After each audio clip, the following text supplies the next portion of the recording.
Every year, a dozen new Windows-based handhelds pop up, claiming more power and more battery life. But what if the best Windows handheld is actually from the past? Today, we're taking a look at the original ROG Ally to find out if it's still worth it in 2025.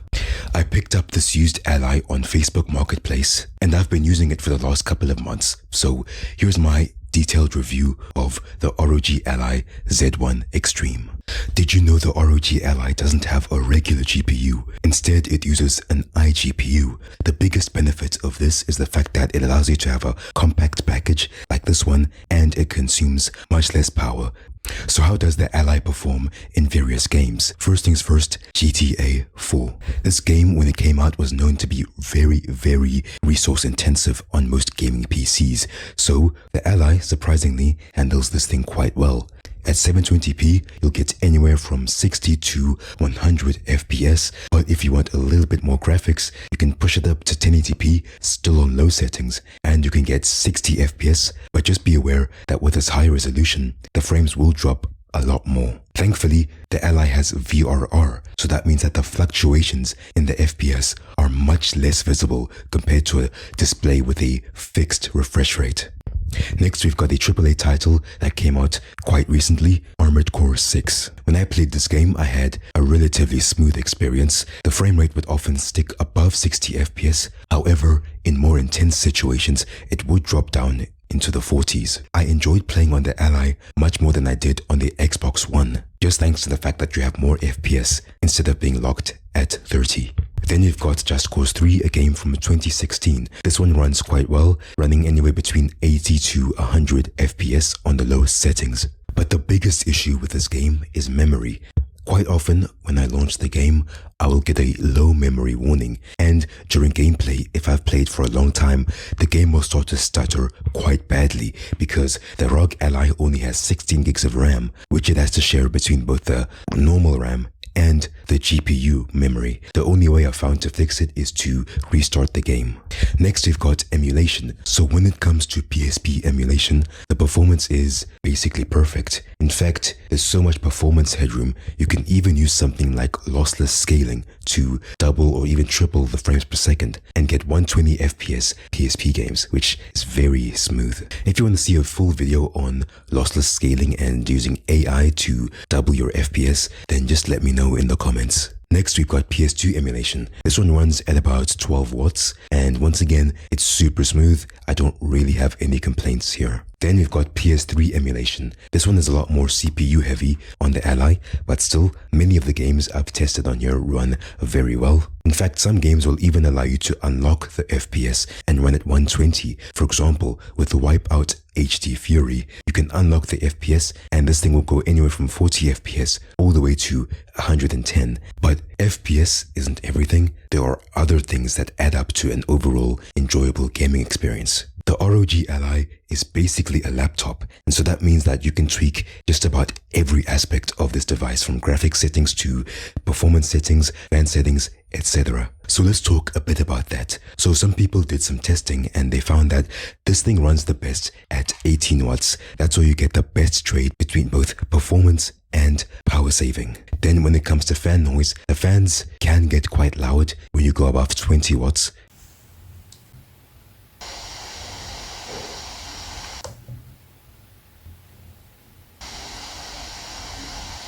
When you run emulation like PSP, the fans are basically inaudible. Then at 17 watts, you can hear the fans, but they're not disturbingly loud. But of course, when you go to 30 watts, that's where the things get really loud, and you basically have to wear headphones just to hear the sound from the game.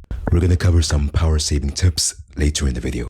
Now let's quickly cover the controls on the Ally. It's basically a handheld, so the controls are built in. So I like the shoulder buttons. You can press them from anywhere and they will register a response. The triggers also feel pretty decent. Once you get used to them, there's no real complaints. The analog sticks are a little bit loose, but once again, you do get used to it, but I do wish they were tighter. The D-pad is just okay, but I don't like the positioning. So if you play any games that heavily rely on the D-pad, you aren't really gonna have a good experience compared to other handhelds like the Steam Deck. The face buttons are okay, but they do wobble quite a bit. which I don't like, especially considering the price of this device. You've also got some programmable buttons on the back. Here's how I use my Ally on a daily basis. First of all, this thing is always plugged in. We'll talk about why later on in the video. Secondly, I'm mostly playing either AAA titles, which are very demanding on the Ally, or I'm playing some emulation, some old games from childhood. Sometimes I do try to bring it when I go outside, but one issue I've faced is that the Ally just takes way too long to hop into a game. You gotta turn it on, wait for it to boot up, then you gotta wait for the game to launch. You see how the process takes forever. So by the time I'm ready to play, it's really time to go home.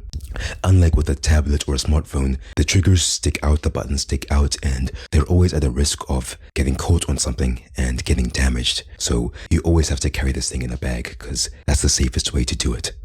Now let's talk about accessories. Since this is one of the most popular Windows handhelds out there, there's plenty of accessories to choose from. You've got screen protectors, carrying cases, bags, even custom sticks, etc, etc. And some people have even started doing mods. For example, if you go to the ROG Ally subreddit, people will take these allies and then drop a much larger battery so they can get even more battery life. The current accessories I have will include a smartphone, phone stand, which I stuck to the back of the Ally. I then have a USB hub to help me connect some external accessories like USBs or hard drives. Then I also have a Bluetooth keyboard because the keyboard on the Ally is not really good. Now let's ask a question that no one else has ever asked. Can you take an Ally and use it as a desktop replacement? Yes, kinda works very well. You have to remember this thing runs Windows, the same Windows version as most laptops out there, and it's got laptop spec hardware. So when you throw anything laptop related, whether it's document editing, web browsing, or whatever, this thing handles it very well. You can even play games while docked, and you basically get Xbox One level graphics but with an unlocked FPS. And so if you have an Xbox One, you could technically replace it with the Ally, especially since games are so much cheaper on Steam compared to on the Xbox and PlayStation Store. Is the ROG Ally comfortable to use?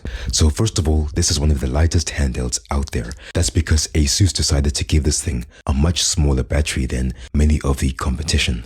And so that makes it very easy and light and comfortable to hold up for long periods of time. Now, one thing I'm not so much of a fan of is how flat the design feels.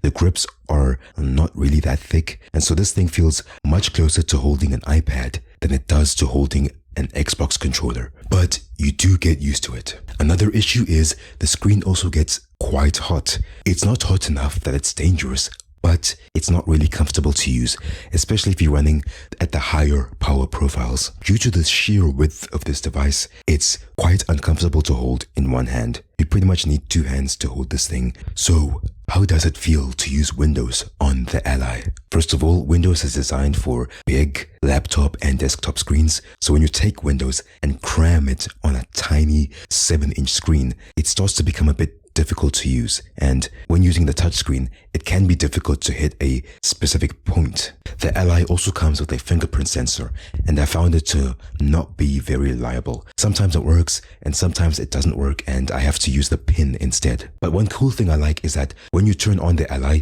if you hold your finger down on the power button, it will automatically store your fingerprint and will automatically log you in once Windows is booted up. Another issue with Windows is sometimes things require a keyboard and mouse. Now the Ally does come with a virtual keyboard, but I don't like how it blocks a good chunk of the screen. And so in some situations, it's better to have a external keyboard ready to use for those kinds of tasks. On Windows, there are various amounts of game launchers you can use. You got some like Emulation Station, there's ones like Armory Crate. You never actually have to interact with Windows because you can just boot the launcher up right away and then you can just launch your games from there without ever having to deal with Windows. You can pretty much use the ROG Ally just like any other console. Speaking of console, if you're a console player switching to the Ally, would it be a relatively smooth transition? First of all, setting everything up is a little bit more complex. For example, every time you download a different game launcher, you have to manually log into every launcher before you can download games and buy games and all that kind of stuff. Unlike with the consoles where you just need to log into your PlayStation or Xbox account and then everything's just sorted. When you first launch a game, you can't just start playing immediately. You have to go into the settings and start messing with things like the graphics settings. This can take quite a while. However, There are websites out there that will help you to get your game settings right for your Ally. And so, in some regards, the Ally is slightly better than a PC, just thanks to the community support.